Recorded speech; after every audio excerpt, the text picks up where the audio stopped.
అందరికీ జై భీమ్ ఫ్రెండ్స్. సరైన సమయంలో సరైన చర్చని లేవదీసినందుకు ముందుగా బీసీకే పార్టీకి నా జై భీమ్ తెలియజేస్తా ఉన్నా.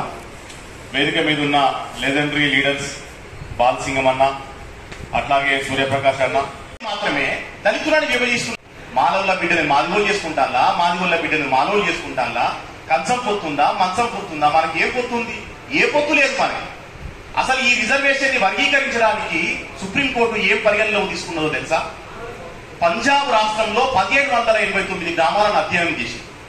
ఆ 1789 గ్రామాలను అధ్యయనం చేస్తే అందులో కొన్ని కులాలు, కొన్ని దళిత కులాలు తమ కంటే కింద ఉన్న ఉప కులాలతో మాట్లాడవట. ఈ అవకాశం ఇచ్చిన అందరికీ దీని గురించి మాట్లాడేదానికి ఇక్కడ మా ఒపీనియన్ గురించి చెప్పేదానికి సందర్భం ఇచ్చిన అందరికీ ధన్యవాదాలు చెప్పి మన సీనన్నకి థ్యాంక్స్ చెప్పి ముగిస్తున్నాను. జై భీమ్.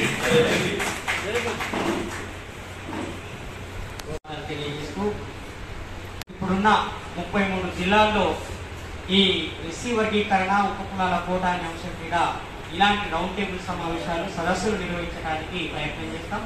ఈ క్రమంలో ఇక్కడ ఉన్నటువంటి పెద్దలందరి సహాయాన్ని అనుకూలంగానే ఉన్నారు.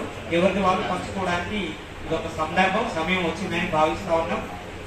ఈ ఉద్యమాన్ని ముందుకు తీసుకుపోవడానికి బీసీకే ముఖ్యంగా తలైవర్ తిరుమావళవన్ గారి ఆలోచనల్ని, బీసీకే పని విధానాన్ని ముందుకు తీసుకుపోవడానికి ఇక్కడ ఉన్న వాళ్ళందరూ కూడా సహకరించాలని కోరుతున్నాను. ఈ కార్యక్రమంలో చాలా మంది వచ్చారు, వారిని మాట్లాడించలేకపోతున్నాం. ఆల్రెడీ 6 o'clock అవుతుందని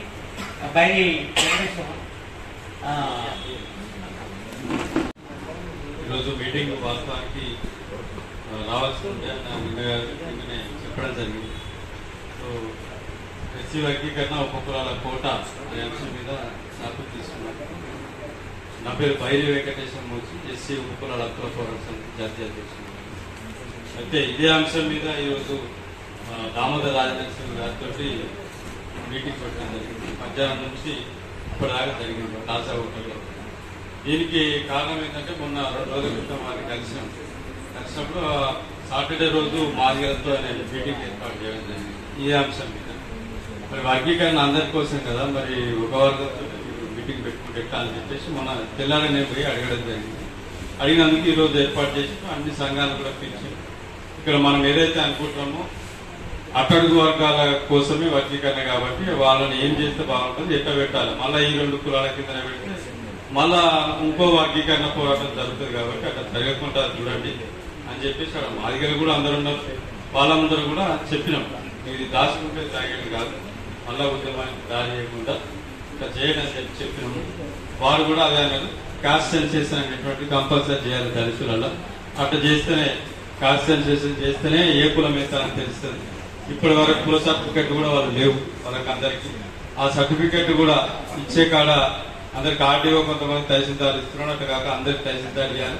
అందులో కూడా ఏంటంటే ఒక కులం ఇంకో కులం సర్టిఫికేట్ కూడా తీసుకుని లక్షలాది మంది మాలమాది సర్టిఫికేట్ తీసుకున్నారు. అట్లా కూడా దాన్ని తీసేసే విధంగా ఆంథ్రోపాలజికల్ సర్వే అటువంటి చేసి వాస్తవంగా వాళ్ళ కమ్యూనిటీ ఎంతో గుర్తించి, ఎందుకంటే ఇలా కులాల వ్యవస్థ మీద ఉన్నది కాబట్టి ఆ కులాలందరినీ వాళ్ళ సంస్కృతి అదంతా దాన్ని ముడిపడి ఉంటుంది కాబట్టి దాన్ని విస్మరించేది లేదు. అట్లా తీసేయాలన్నప్పుడు అన్ని కులాలు తీసేసి ఒక ఎస్సీ పెడితే అయిపోతుంది.